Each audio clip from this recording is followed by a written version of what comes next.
I tell her that her behavior is a problem. I'm going to finish your blow dry and then you're going to go. And then you don't get your hair done here anymore. And so her review says that she's not racist. She voted for Obama. She's not racist. I'm like, oh, that's the key. That's all you have to do to know that you're not racist. If you did that, you could do anything else. You could be horrible to everyone and you're just a saint, apparently.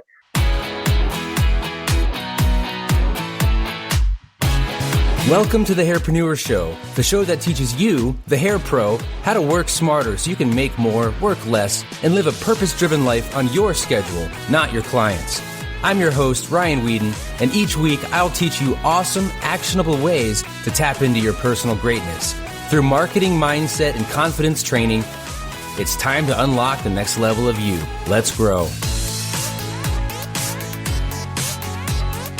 Hey everybody, welcome back to the Hairpreneur Show. I am super excited for today's episode. We've got somebody who's been on the show before. He is a friend of mine and he is funny as heck. He also has a podcast. It's called This Is a Bad Idea, but I think it's a really great idea because one, I love podcasts, and two, it is so funny. You just got to listen to it and you will die laughing. Please welcome back to the Hairpreneur stage, Mr. Jacob Kahn.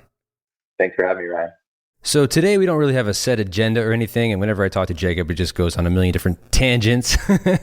So and we like that. I like that. It's unpredictable. Yeah, we like to keep the audience guessing. It's a lot of fun. Oh, thanks for having me on. Kind of like your podcast. This is a bad idea. Exactly. I mean, we have a few, if you listen to a couple episodes, you can see there's a few segments. It's really just for whatever segments we have, we're trying to create opportunity for funny conversation or storytelling or whatever. But we called it This Is a Bad Idea because our initial thought was we're not going to censor it. We're not going to, if somebody says something like, oh, I don't like this brand, or I don't like one segment we have, I think it's a good example of this. It's called Take It or Leave It, where we read advice that hairdressers have put out or companies have put out for hairdressers. We decide whether or not to take it or leave it. We say what we like or don't like about it. And we mention whose advice it is. We're not sparing any feelings or anything like that. But we're also not trying to intentionally be mean about anything. It's meant to be fun and funny, but it's maybe it's like very raw and real.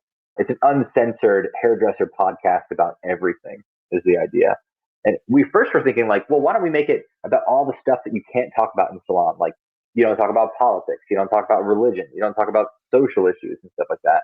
But I started to feel not funny, right? We tried that out a few times where we're just let's do these specific topics. And then, we were planning on doing it, and then COVID happened. So all of a sudden stuff about politics and social issues were not funny. It was not something to be joked about really at that point. So it felt in bad taste to be we're specifically going to do this when we're politically uneducated and don't know what's going on. Right, yeah, and this is not the time to be doing that because people are just looking for a platform to shout out and use that cancel culture.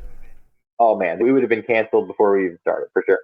But now it is hair related. We say it's hair adjacent. It's not exactly about hair. You're not going to get history of your favorite hairdresser. You're not going to find out what new tones I'm using this summer or whatever, but you might find out, for instance, you find out that Ben almost burned down a neighborhood in Texas one time while he was on tour. And he is a hairdresser, so we figure that is hair related. Or we do a segment called Hair in the News, which I think is a great one because I don't read any of the content. I just read the headline. And then we get into the content on the podcast. So you never know what will happen. For instance, Kim Jong-un has banned mullets in North Korea. They're not allowed to wear mullets or skinny jeans or anything like that in North Korea. And he's only approved 12 specific haircuts. You can have one of these 12 haircuts. So I was that's some incredible hair in the news. Kim Jong-un hates hipsters. We know that. Maybe we didn't know that, and now we do. I think we probably did know that, but now it is confirmed that you're not allowed to wear a mullet. He's not having it. So you never know where those things are going to go. It could be a bad idea. It could be a good idea. There was one hairdresser that has banned vaccinated hairdressers or clients from coming to their salon.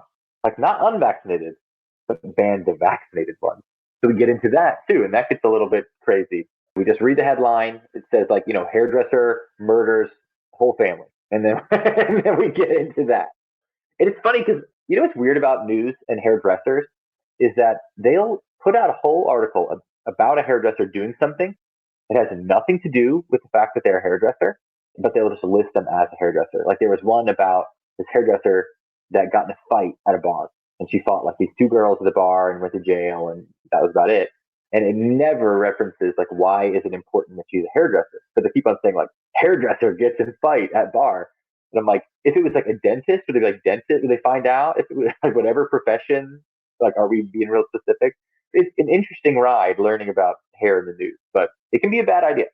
Man, I just love the direction of that too, because we all could use a little bit more smiles in our life. And yeah, if we had more puppy dogs and rainbows in our lives, instead of always looking at the negative, I think we'd be much happier as a collective human race. I've actually started to take even a more raw approach to my podcast in general, because I feel like people are craving that authenticity. And the more that we can really show what's happening internally as opposed to just what our lives look like externally, it's more relatable and people are going to really latch onto that more. Yeah, like that's all very raw. It's vulnerable. I think that's stuff that people are interested in. And ours, I think it's similar to that, but it is not serious at all. It's mostly just us talking nonsense. Even if we're giving our actual opinions about something, it's like, you're just not going to grow as a person listening to our podcast. And if you do, then we did it wrong. It's like, it can't be that level of serious. Disclaimer, you will gain no useful information from this podcast. Yeah, no. Like, you found out on one episode that Crocs, like the shoe Crocs, they're not edible. You're not able to eat them, if you were wondering that. So that's about as useful as the information gets. Yeah, I saw some of the headlines for some of the episodes. One of them was Yelp is the devil, and I thought that one attracted me. Yelp is the devil. 100% sure. Like, it is a tool for fools to oppress small businesses. Is essentially it. And like, as a business owner, you have almost no power on Yelp, but as anybody can just go and whatever they want on there and not even consider, is it real? Is it not real? There's no way to rebuttal. Like, it's just so ridiculous. I just got one bad review on Yelp recently that I didn't even know about. I don't even really look at Yelp, but a friend of mine named Allie Davis. You know Allie Davis? She's like a colorist out of South Carolina. Really phenomenal colorist. If you guys, you should follow her if you don't already. But she came and taught class this past weekend. She said that she tried to look us up on iMaps. So iMaps uses Yelp for its reviews. And I'm always using Google Maps, so I'm always focusing on Google reviews and not Yelp reviews. But she saw this review, and it says, like, it only shows the bottom line. One star, it shows the bottom line, and it says something like that. They feel sorry for the women in my life. It's what, it's what it said. Like, it's so specific. And I go and I see who it is, and it's actually this client that came in, but I had to fire the client because they were texting the front desk while they were in the chair, in the salon, getting their hair done, requesting a different stylist do their hair. While they're in the chair, they're texting the front desk. Someone's blow drying. They're like, I don't want this person to blow dry me. I want someone else to text the front desk. So I come over and I tell them, like, your behavior is bothering me. And I don't want to get into too much of the details of it, but she was exhibiting some racist behavior, this client, right? So I tell her that her behavior is a problem. I'm going to finish your blow dry, and then you're going to go. And then you don't get your hair done here anymore. And so her review says that she's not racist. She voted for Obama. She's not racist. I'm like, oh, that's the key. That's all you have to do to know that you're not racist. If you did that, you could do anything else. You could be horrible to everyone, and you're just a saint, apparently. And that she feels sorry for the women in my life because of the way I spoke to her or something. And I'm like, I'm not judging how I speak to you based off of your gender. I'm doing it based off your attitude and your behavior. Her husband, this same person's husband, like, after I kind of kicked her out of the salon for being a racist nuisance, her husband came up to the salon looking for me, like saying that, and I was not there. I was headed to Arkansas or Myrtle Beach or something like that to teach class. And he comes up by looking for me, and I call him. He doesn't answer, and he says he doesn't have time. And I was like, well, you had time to come by the salon to look for me. He leaves me this long message, like saying, I will find you. I will do all this stuff. Like, it was a very threatening message, right? So it was a whole thing. So it's like, you feel bad for people in my life, but your husband is raving, going crazy, and you're like texting the front desk. Oh, just what a pill, hard pill to swallow, these two. But, Yelp is a devil because it allows those people to have a voice where they really should be silenced and just muffled you know? Well, yeah, it's exactly a platform made for the consumer. It doesn't support business owners or care about what they have to say anyway. Yeah, and Yelp would be like, well, maybe we'll take that down if you give us $3,000. It's like Yelp wants you to pay them monthly to like suppress bad reviews and stuff. And I'm like, that's like fraud. Like, I don't know. The whole thing is just a joke. At least like Google reviews, we go on, I respond to like each one, good or bad. We say like, thanks or fuck off or whatever. That is sort of my approach to review stuff. And if there's something that has actually gone wrong in the salon, then I face it head on. Like if we did something wrong, we're going to do whatever we can to make it right. We're going to give the best level of service we can. We have like, it's like 110 reviews and like they're all 5-star. Besides like 5 are 1-star. And I feel like when there's nothing in the middle, you kind of know. You're like, oh, these people are a little off. And usually it's about me. It's like saying that I have a bad attitude or whatever.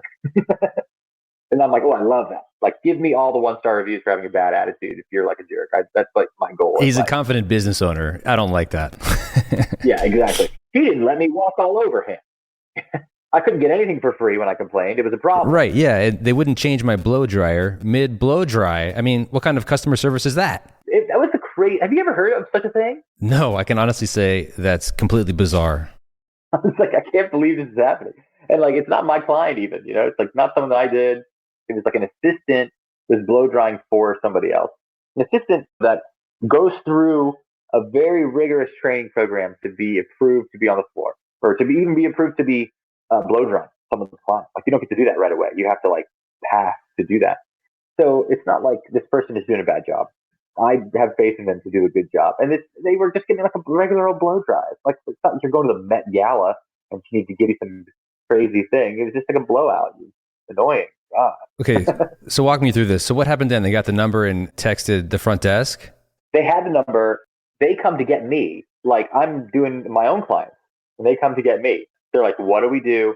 And I walk up. Tawana is the one blow drying this client. And I walk up and just go, Tawana, I'm going to take over. And she goes, thank you. Right, because you were saving her. Because you can just get the energy, just beaming off the lady. And she's saying that she wanted this other girl to do it. Like someone who's never done her hair. She's like, she does a better job. And I'm like, well, you've never seen her do hair. She's never touched your head ever before. So that's when I was just like, I'm going to finish it. I'm the owner. I'm going to finish it for you. But I don't like the way you're behaving. I think I said something. I don't like the way you're behaving. It bothers me. Like, you are bothering me. And I was so shocked that it was even happening. And then to find out that it's for no good reason, like there's nothing wrong. There's nothing wrong with the haircut. There's nothing wrong with the blow dry. And then I think the review says that I manhandled her. I was like going crazy with the blow dry. And like, I'm like, I would never do that. It's the craziest thing ever. So stupid. You didn't like accidentally, oops, smack her in the side of the head. Yeah, it's like, oh, I just closed right on the tip of her nose, ironed right there, and said, ooh, sorry. Sometimes this thing slips. No. And the person, Allie, was reading the review, and she's like, the girl, she rats herself out in the review. Like the review itself is so crazy as you read it. You're like, this person is nuts. Like you can't take this review seriously.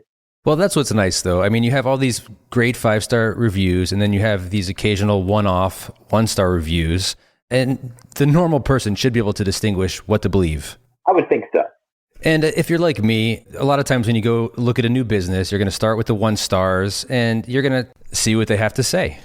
Let's look at these 1-stars. Right. And you're going to see if there's is there a pattern, right? If you start to notice a pattern, that could be a problem if everybody's complaining about the same person or the same service issue. But if it's not, you're going to be able to see that this person is the standout issue.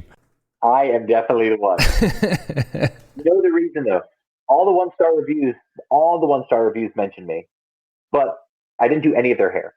And most of the 1-star reviews, like at least 3 of the 5, say that they loved their hair, like that their hair looked great, but like they were really rude. I don't tolerate those sort of things in the salon. It's like, we are not rude to you. It's one thing to be, I don't care if a client is picky.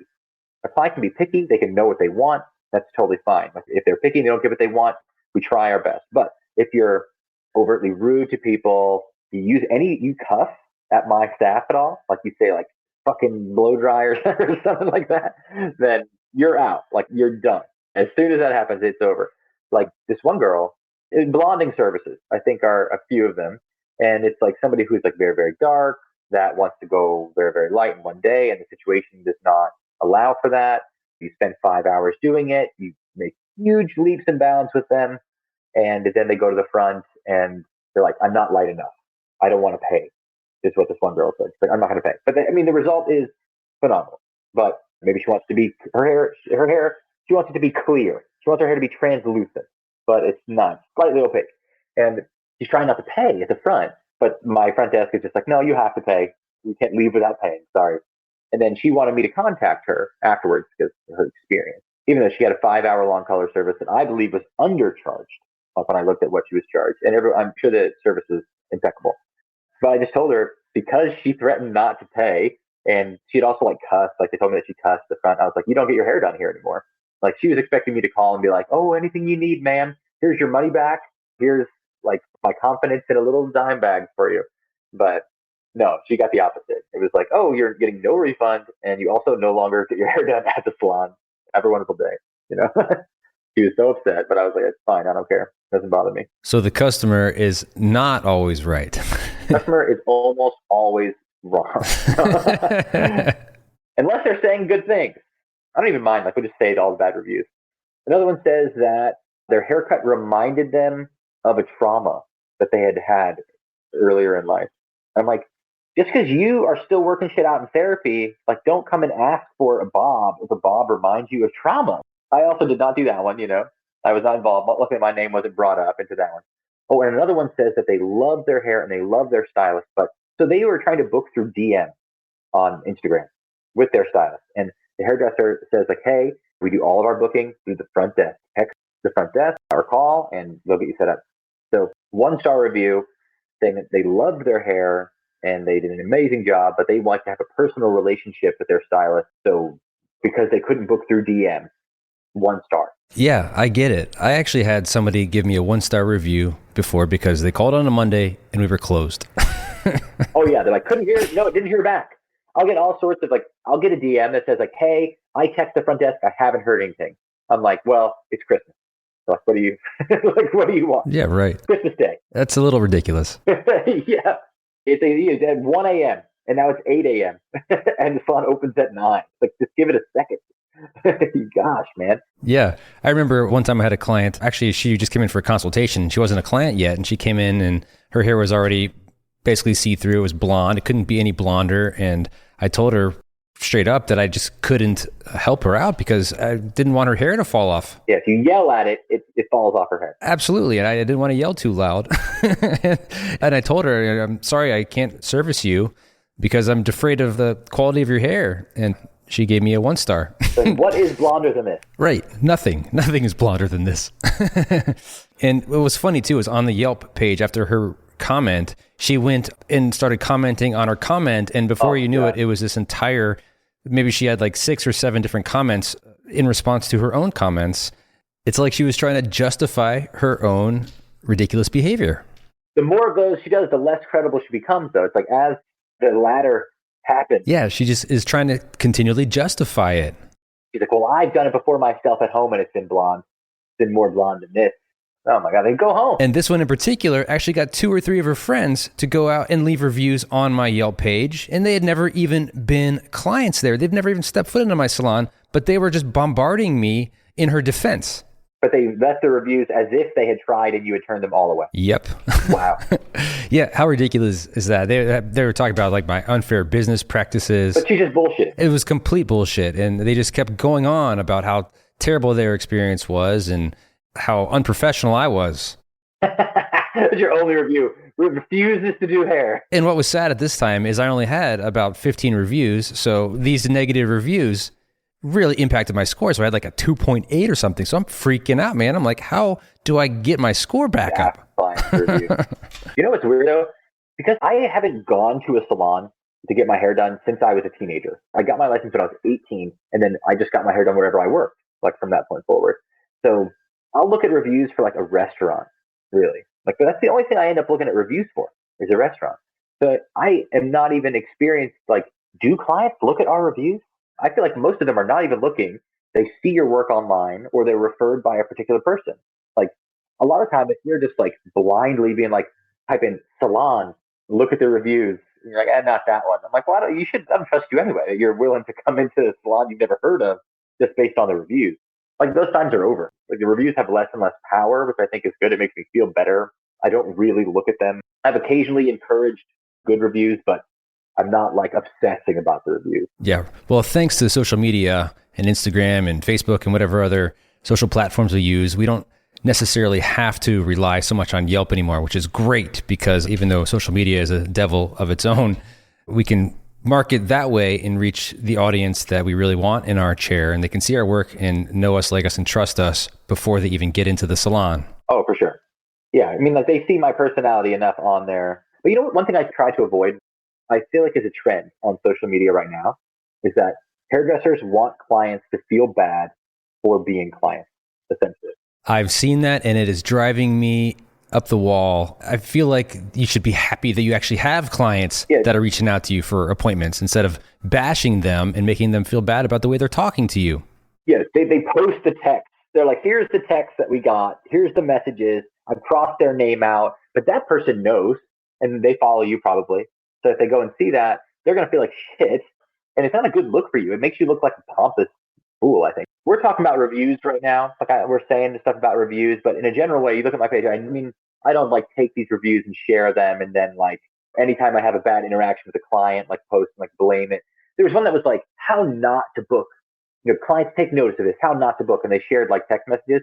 And I was like, some of these are pretty casual. It was like, hey, how do I get set up for an appointment? And they're like, you shouldn't do this. What you should do is have bullet points ready. Yeah, I'm like, what? Yeah, they're like, you need to send me pictures, you need to do this, you have to talk to me and tell me what your past history was with your formulas. Yeah. Then you got to send your vaccine card as well now. Like every little piece of info they can get about you, or they're going to shame you for attempting to give them money, like is the way that it feels to me. Like even these people's review, I'm not going to say their name so you can like find them, or I'm not going to like, I don't know, make it like a big thing online. It's just whatever. One thing to vent like a little bit here and there, but it definitely is a trend, I think, to be like, we're undervalued, we're treated like garbage, and these clients need to be different. And that really has not been my experience. I feel like my clients, maybe I'm lucky or something, I don't know, but I've like set my value and they've like met those expectations for me. It's like they've appreciated what I've done as long as I've been giving something good. And oftentimes, I think if you are having a reoccurring, like often, you're like having to deal with these clients that are so rude to you or they don't appreciate you or whatever, it might be a time to look inward a little bit. If your reviews are not 100 to 5 or they're flipped, or if they're 50-50, it's probably not the client. Like you still have a job to do. Yeah. And if you're complaining about a client texting you, say at like 11 p.m. at night, then don't give them your phone number to text you, or put your phone on Do Not Disturb. Yeah. Text them back the next morning. Absolutely. This is more about setting up your own professional boundaries more than it is about trying to tell your clients how to speak with you. And that's your fault. You need to learn to establish those boundaries from the start. And if you haven't figured out a way to do that, then you need to do some serious work on your own business, on what you believe, and on how you're going to share that message with those new customers coming into your business. It's only you to blame. Yeah, exactly. If they can get access to a phone number, they can text you whenever they want. And you know, like some people, I'm a night owl. So I'll like remember something at midnight and I'll send a DM. I'm not expecting to get something back, but I'm like, ooh, like I got to tell Ryan that I'll see him tomorrow or whatever on the podcast. So it's like, I'll send that like late at night and then maybe I'll see it from you tomorrow, you know? So if you're doing that sort of digital messaging, expect text all the time, really. It's another thing if like all of a sudden they're like midnight, they send it at 12:05. They're like, why didn't you respond? Like 1-star review for not responding. Like that's different. But I think just receiving the message, I'm still just flattered. I'm just like, please, hopefully when I wake up, there's messages on there. Like keep those clients coming in. God's sake. Well, I also think that these stylists that are putting their clients on blast, they're misguided. They haven't really figured out how to serve their audience with their page. They're trying to side with stylists when if their goal is actually get butts in their chair, they're going about it the entirely wrong way. Yeah, it's not just about connecting with the hairdresser community. Like you should be using your social media, right, to build your business too. Like it's kind of different for you and I because our social media is really about connecting with hairdressers. You know, it's about education and entertaining them and all that sort of stuff. But if you are, I don't want to say the average stylist, but what social media is generally used for, what I use it mostly was very client facing. So I put out what I wanted to get. So if you're just putting out complaints about crazy clients, like not to talk about manifesting, but you're manifesting crazy energy. Right. And crazy stylists are going to follow you. Are nuts like you. And then you got clients that are like, I was going to go there, but I don't want to end up with a text message posted to the internet because I phrased something the wrong way, for goodness sake. Right. You're starting drama and you're creating more and more drama by this. And that's just going to fill your life. You know, I saw a thing the other day. It was a post that said, like, if somebody is talking shit about somebody to you, expect that they're talking shit about you too when you leave. Like if that person is like sitting there talking shit, they're talking shit about you as well as soon as you're gone. So it's like, if you're a client and you see somebody posting bad things about clients, I'm thinking, oh, they probably talk about me as soon as I leave as well. Like I posted some little trends, like a joke video about the client that won't lean their head down. But that's just like all in good fun. It's not like actually, maybe clients will learn from that. They'll put their heads down, but not actually, you know, a personal attack on them. And now it's hard to even get them to put their heads up because they're always on their phones. They won't look up. Yeah, you can't get them to look up. You treat all clients like a toddler. You're like, here's an iPad. There you go. Put Shrek 2 on for you. And you'll exactly. Get you looking down. Now they have those capes. Like Gogo has them, from our house, and they have the little armholes. They think of like little arm slits in the cape, and they're perfect, like little T-Rex arms. Yeah, absolutely. You just have just your hands out and everything. Clients love it. Yeah, those are great. I'm into it. It's really awkward in the cape too, when the cape's covering you and your arms are just kind of hanging out like they don't know what to do. Yeah, you're underneath the cape doing like weird stuff. And I'm kind of turning your podcast into this is a bad idea, talking about a bunch of different things that maybe we shouldn't talk about. But there's a lot of female hairdressers that don't want to do male clients, right? And I think a big part of that is not being able to see the male client's hands in the cape. And there's been a few moments where you're like, there's some weird movement under that cape right now. Have you not heard of this from female hairdressers that they're like... No, I haven't. Tell me more. I'm curious. Maybe it's just in the Southeast. But like almost none of the hairdressers that work in my salon want to do guys. And it's because they've had a guy be creepy while they're doing their hair. Either at the wash bowl where they're getting shampooed and the guy's like, oh, I wish I could take you home with me or some, you know, something like that, you know? And for some reason, reversing the roles like that, it's just way creepier. It's way worse. And then I've had some stories. I mean, this is not as many, but where like they felt like the guy may have been saying hello to himself under the cape. Sorry, what? While he was getting their hair done. Wow. And if you have the little arm slits, you can be like, you know, put your hands where I can see it. Okay, that's wow. Keep them up. Make sure you're not doing anything weird under there. That's creepy. I guess one red flag would be too if the guy comes in with a big smile on his face and also those really tight like 70s shorts. The breakaway shorts. Yeah, those are the ones. He's got a large popcorn. Like, why do you have a large popcorn in your lap right now? You know, we actually had a peeping Tom once at the salon where we had a salon, our last location had a courtyard out front. And there was a guy that was kind of like meandering around the courtyard, being like a little sketchy. He was like coming up to the window and like looking in. And it was like, it sort of seemed like he was doing something strange. And then he went behind this one little pillar and was like looking in, and he was totally touching himself out there. And looking in the salon? Looking into our salon. Wow. Like, it's all women. Well, maybe he was looking at you. Well, yeah, I mean, I'm not as pretty or whatever. It's like, I'm nothing to look at. But the stylists that were in there, again, this is the thing, I didn't notice at first. And then they were like, Jake, you got to do something about this. Like, there's a guy out here touching himself in the courtyard, and he keeps on coming up to the windows and looking in and then going and touching himself behind this wall. And I run out and I'm like, what the hell are you doing out here, man? And he's like, oh, no, nothing. And he starts like zipping him, and he's unzipped from behind the wall. So he was literally So unzipped. He's zipping himself up, and he says that he couldn't find a bathroom. So he was about to go right there. And I'm like, first of all, not an excuse. You don't get to piss on the wall outside my salon because you can't find a bathroom. Walk in and ask if you can use the damn bathroom somewhere. You know, it's like anywhere. We probably would have left it. And he was definitely not using the bathroom. I'm like, you've been standing over here. Where's the, you know, you haven't used the bathroom over here. You're here jacking it against the wall. I know it's a family show, but that's what was going on. I had to chase him off. I was like, get out of here, get going, you know. Luckily, he did not come back. I've been out of salon for about two and a half years, I guess. World's gone downhill. Things have gone downhill. Sounds like it.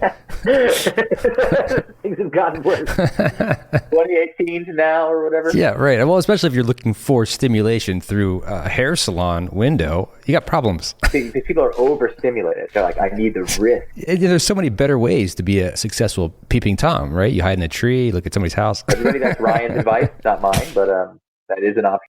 I'm just a bird. I'm just a little bird out here. And now I look at myself in the video and I see my hands in my lap, and you don't know what I'm doing down here. You don't know what I'm doing. Honestly. Put your hands where I can see them, Ryan. Here they are. Hands up. Hands up. They're clean. Oh, my God. What does your shirt even say? It says, teach everything you know. Teach. Okay, I thought it said touch. Touch. Touch everyone you know. Touch everything you know. I was like, Ryan, your shirt's giving it away. Is this one of your shirts? No, it's actually a company called ConvertKit. They're an email marketing platform, and you sign up, they give you a free shirt. One of those. Oh, cool. Yeah, yep. It's a segue, but we're doing Masters of Balayage August in Florida. So I've never done it before. How excited are you? Shows are back. You'll be the first show that I've done. It'll be like 2 years or something. Yeah, this is a big show too. We are super pumped about this. And just can't wait to see what you bring to the stage and what kind of bad ideas you decide to give the audience. It's a bad idea. Should you attend this segment? Yes, but it is a bad idea. Should you attend this segment? I don't know. How is the setup? Is it multiple stages at the same time, or is it like one at a time as you go through? It's set up, it's 2 days, but there's a main stage day, and that's the big day on the Sunday, and it's going to be from like 9 to 7. Non-stop entertainment, education, coaching, some of the best speakers on the planet. We even have people outside of the industry that have been on the stage with Tony Robbins, Brendan Burchard, Dean Graziosi. It's going to be insane. That's perfect. And we're only been promoting now for like a month, and you've got like 3 months to go. Oh, it's going to be a blowout. It absolutely is. And we've just been shocked by the amount of people that have already just signed up for it. And we already have hundreds of tickets sold. It's on fire. And we're all just ecstatic and thrilled for this to actually happen. And it's happening on this beautiful white sand beach in Clearwater, Florida, this brand new Wyndham Hotel. We're like one of the first events to be at this incredible hotel. And people so much want to get together and have community and celebration. And oh my gosh, we've got this incredible party on that Sunday night. It's called the Hero Party. It's a costume party where you dress up as your favorite hero. And of course, we're probably just going to get sloshed with tequila. It's going to be a great time. You know, like hairstylists do. It's going to be awesome, especially because it's August in Clearwater, Florida. So like doing a pool party, like when the sun's already kind of going down and everything, is the way to do it. I've been thinking about superheroes for you. Who should you be? I'm about to look up an image of a superhero that I think would be a good one for you. But I'm like thinking about it's really about the hair, right? Well, I mean, yeah, of course, hair, but I wanted to just come up with some kind of a superhero that I'm going to be really excited to dress up as. And I was thinking like Iron Man kind of a vibe. You have a Tony Stark vibe. I do think you could do Tony Stark. I was kind of thinking Reed Richards, though. Who's that? Who is Mr. Fantastic from the Fantastic Four, because he has your hair, but you'd have to just do these 2 little silver streaks on there. You know who he's being played by now is Jim from The Office. Did you ever watch The Office? Totally, yeah. Love The Office.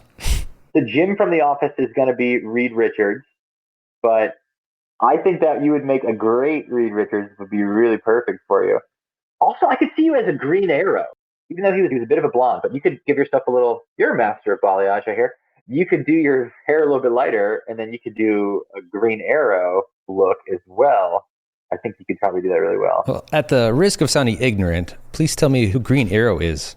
Green Arrow is I'm a huge comic book nerd, first of all. When you said that you wanted to do this, I was really excited about it, and immediately was like thinking I could just go through a bunch of the costumes I already have. I could do a new costume, but I've been lifting at the gym for like 7 months now or something, and I'll have a few more months to get there. So I'm wanting to go full on Aquaman, and I'm just going little shorts or whatever and just letting it all hang out.